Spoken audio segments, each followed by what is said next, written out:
All right, and welcome to Go To Tech Reviews. Today we are going to be taking a look at the Gigabyte Z170N Gaming 5 Mini-ITX Motherboard. So we're going to do an unboxing and take a look at some of the features that it offers and just do a brief overview.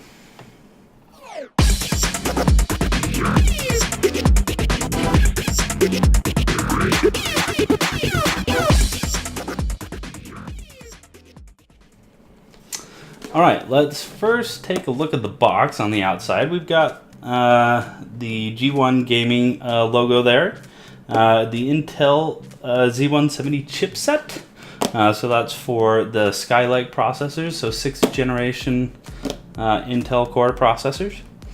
And on the back, we've got a list of some of the features of which we'll go over.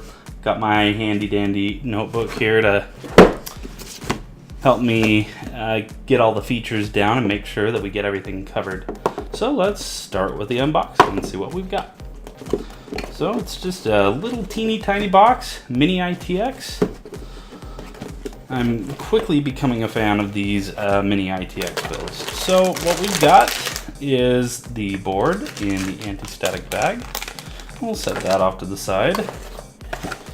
And we'll set this off to the side by the cat. There you go, kitty cat. Meow. So you've got your wireless AC. Oh man, that looks a lot like the one I've got on my tower up there. So there's antennas for both Bluetooth and the Wi-Fi. There are connections on the back of the motherboard. We will cover those. You got your Gigabyte backplate. What else do we got here? So review and submit prizes. So quick installation guide. And what appears to be two SATA cables, one right angle and one straight.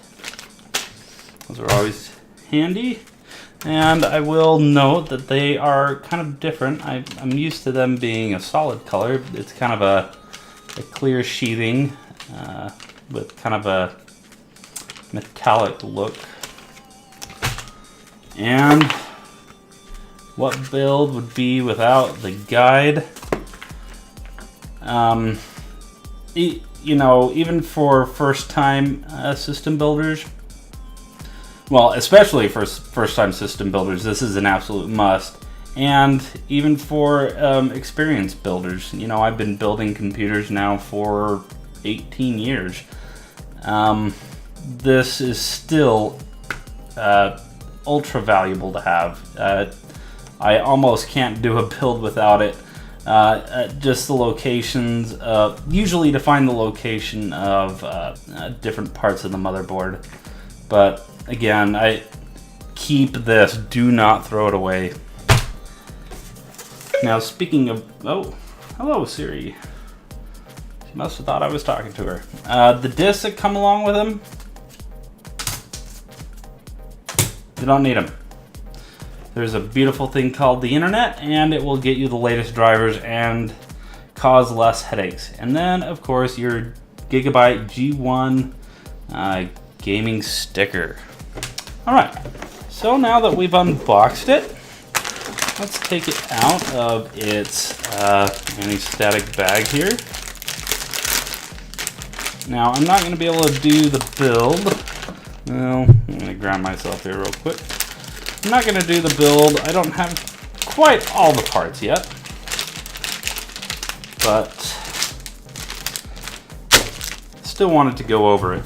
So, wow. So this is the Mini-ITX board.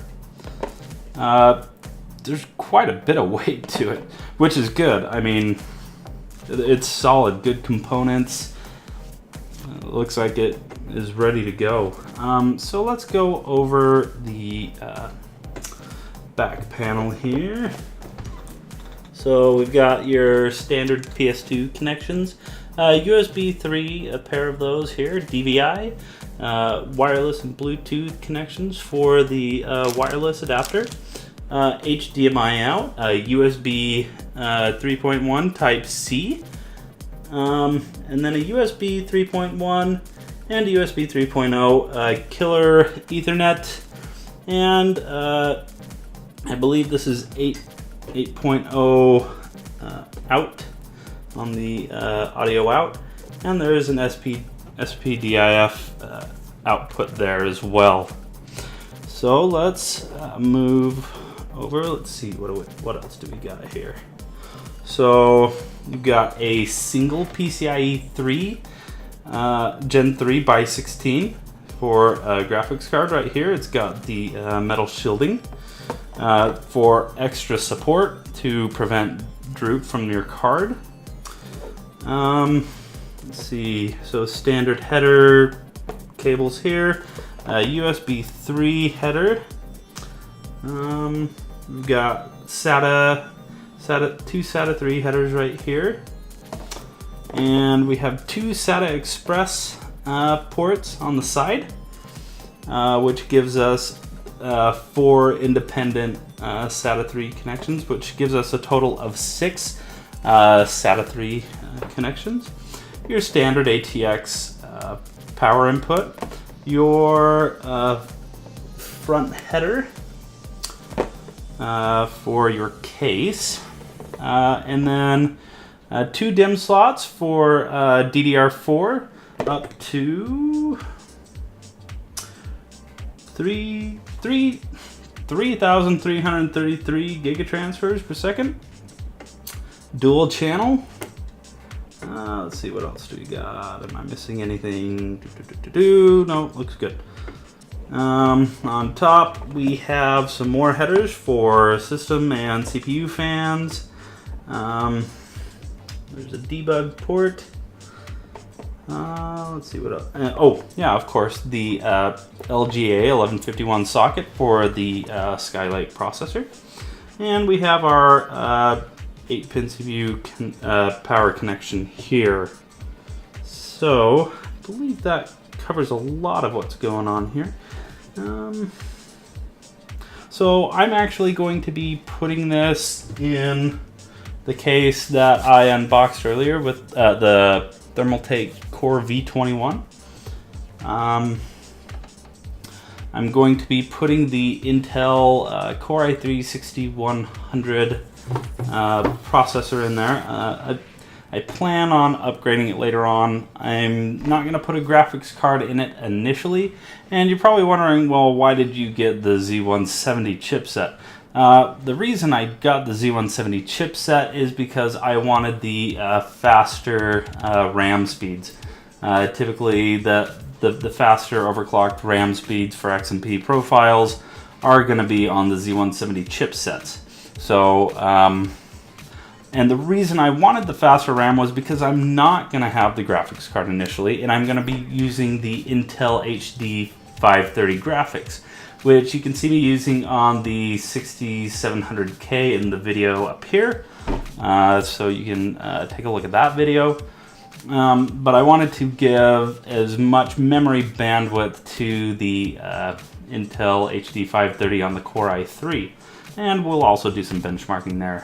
The purpose for the build that I'm going to be doing is a home file server, media server, you know, light gaming PC like Minecraft and some of the smaller games that the kids like to play. That way they're not playing on mine. So yeah, I believe that covers most everything. Let's see if I missed anything. Oh yes, I did miss something. On the back here, you have an M.2 slot, which is PCIe Gen 3 by 4. So you can put that back here, and the size it supports is up to, I believe it's the 80 centimeters or 80 millimeters. Yeah, 80 millimeters. If that's wrong, I'll put it in the comments or in the annotations. But, oh yeah, and you also have your standard mounts for adding different types of cooling solutions. You got the chipset cover here and it looks really nice. Got a nice heat pipe to vent some of the heat for the VRMs for overclocking. The dimensions are 6.69 inches by 6.69 inches, and I'll do a conversion to centimeters later when I actually have that data in front of me. Bluetooth 4.2. I think I failed to mention that. It's the Killer E2200 gaming network. Oh, so there's a dual BIOS. That's good to know. So if one of your overclocking profiles messes up, you can switch over to the other one. So that's cool. My system back there doesn't even do that. At least I don't think it does. And then a bunch of software with that Gigabyte supports.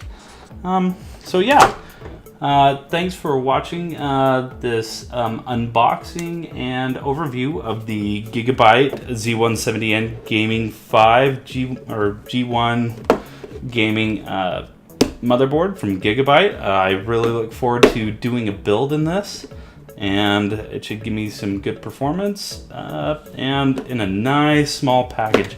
So really, for the Mini-ITX, if you really want something with a lot of gusto and a lot of features that you can upgrade to eventually, I will eventually put a graphics card in here. The idea is once the new NVIDIA GTX 1080 and 1070, which they are rumored to be called, come out, that will go in my main system, and I'll put the 980 Ti in this guy,